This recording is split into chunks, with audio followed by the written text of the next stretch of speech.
প্রবাস জীবনের নিত্যদিনের সমস্যার মাঝেও বিভিন্ন সময়ে নানা উৎসবের আয়োজন করেন প্রবাসীরা। সংযুক্ত আরব আমিরাতে তেমনি একটি মিলন মেলার আয়োজন করে আলাইন বাংলাদেশ কমিউনিটি, যেখানে একে অপরের সঙ্গে আনন্দ ভাগাভাগির পাশাপাশি প্রজন্মের কাছে তুলে ধরা হয় বাংলা সংস্কৃতি ও ঐতিহ্য।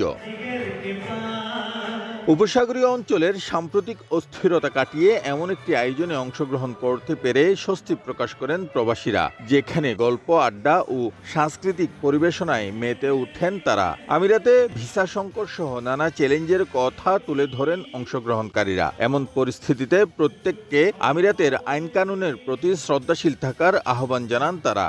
বাংলাদেশের ঐতিহ্য, বাংলাদেশের সঙ্গীত, বাংলাদেশের গ্রাম, বাংলাদেশের কৃষ্টি সবকিছু তুলে ধরে দর্শকদের মনোরঞ্জন করার চেষ্টা করছি। সবাই আমরা ঘরে ঘরে অন্তত এই প্রোগ্রামটা বাইরে সবাই যাতে করি, যাতে সবার সাথে সবার একটা সৌহার্দ্যপূর্ণ এবং ভালো সম্পর্ক গড়ে ওঠে। একসাথে হয়ে একটা বিভিন্ন রকম আলাপ আলোচনা হচ্ছে, নিজেদের খুশি, আনন্দ, দুঃখ আমরা ভাগ করে নিতে পারছি। এখানে যারা প্রবাসীরা আছি আমরা সবসময় চেষ্টা করি কোনো একটা উপলক্ষের মাধ্যমে নিজেরা একত্রিত হওয়ার। বাংলাদেশের কৃষ্টি কালচার যেগুলো আছে সেগুলো আমাদের এই প্রজন্মও দেখতে পারে এই ধরনের প্রোগ্রামের মাধ্যমে। আমাদের অনুষ্ঠানে আমরা বাংলাদেশের কৃষ্টি এবং ঐতিহ্য তুলে ধরি এইভাবে।